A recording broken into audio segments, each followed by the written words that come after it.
Juan Kapitulo 6, versikulo 35. Si Jesus miingon kanila, Ako mao ang pan nga naghatag sa kinabuhi. Ang muari kanako dili nagayod gutumon, ug ang mutuo kanako dili nagayod uhawon. Ang mga puno Pan sa kinabuhi.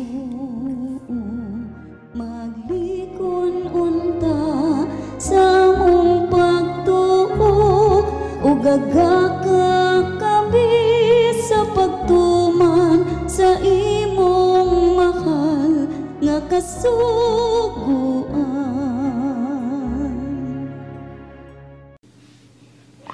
Ang ginumanaa kaninyo, Santos ng Ebanghelyo sumala ni San Juan. Ang pundo sa katawhan miingon ngadto kang Hesus.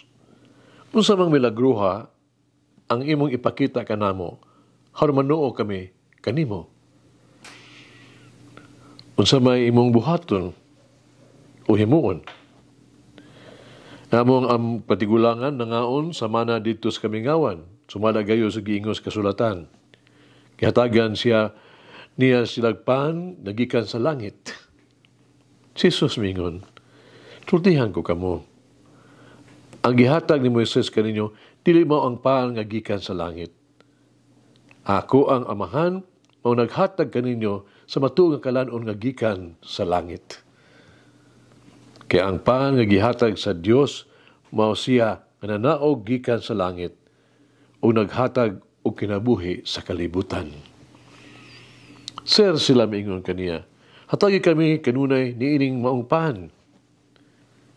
Si Jesus miingon kanila, Ako ang pan nga naghatag sa kinabuhi. Ang moari kanako dili na gayod gutumon. Ang mutuo kanako di na gayod uhawon. Ang Ebanghelyo sa Ginoo.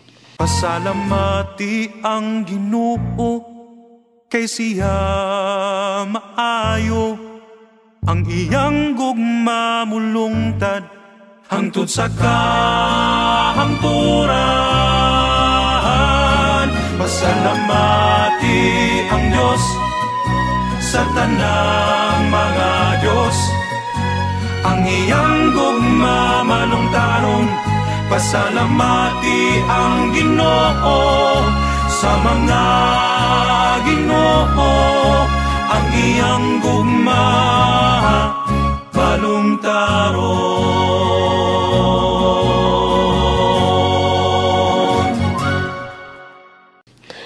Sa usa ka international nga eskwelahan, ang pila ka mga estudyante sa grade 1 nagpadabonay na kon 15 ka mugna sa og favorite sign nga daw maong ang pinakamaayo. Usa ka Amerikano bata, usa gibuhon kay mitubag, ako ang paborito nga ilhanan mao ang dolyar. Kini pinakamaayo nga ilhanan tungod kay kini giila nga international nga kwarta sa tibuok kalibutan. Unya usa ka bata nga insect Chinese mingon, ako ang paborito nga timayan mao ang bandila sa China. Kini pinakamaayo tungod kay makita nimo ni bisag asa. Kini adunay marka gyud nga made in China. Unya usa ka Pilipino nga bata ang ipangutana nga sa iyang duha ka international nga amigo ningon, how about you?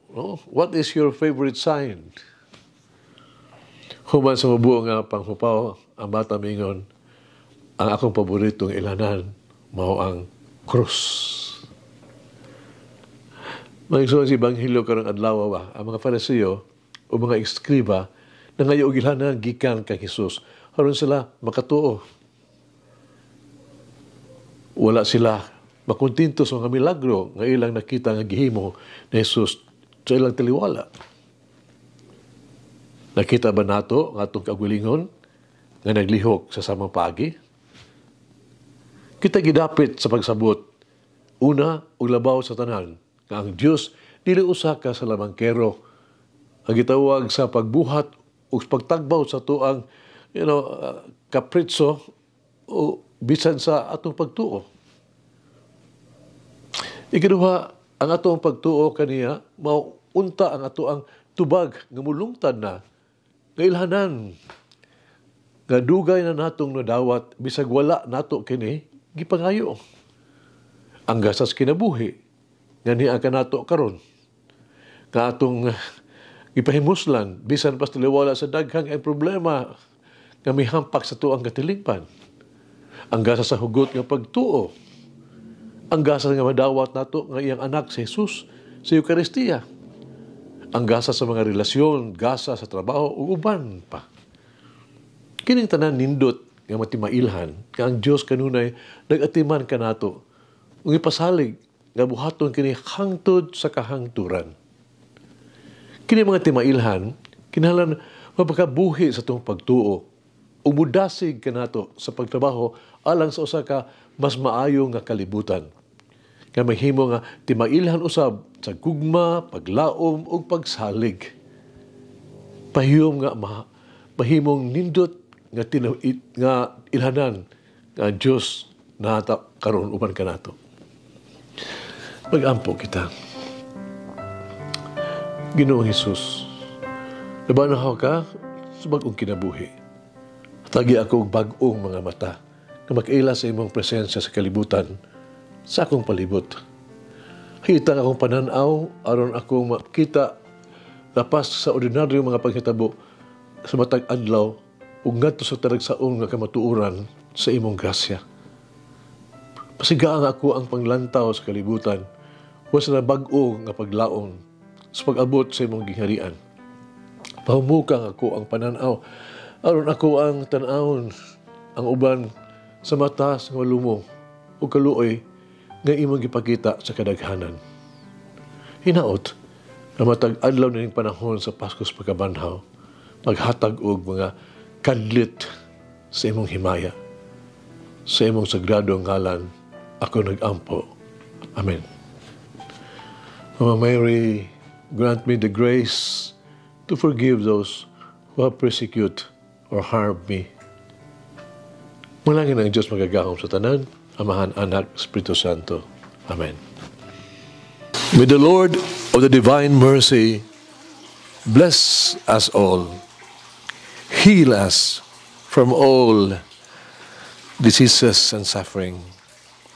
Ayun unta niya kita, tanang mga sakit na sa lawas o sa kalag, body and soul. In the name of the Father, the Son, and of the Holy Spirit. Jesus, I trust in you. Amen. Whoever eats the bread of life will never hunger, says the Lord. Kay galaan inyong nabati ang pagpaambit ug hamubong pamalandong sa pulong sa Dios pinaagi sa tulumanon pan sa kinabuhi nga gidumala ni Monsignor Daddy Silva. Hangtod na usab sa sunod higayon, daghang salamat. The bread of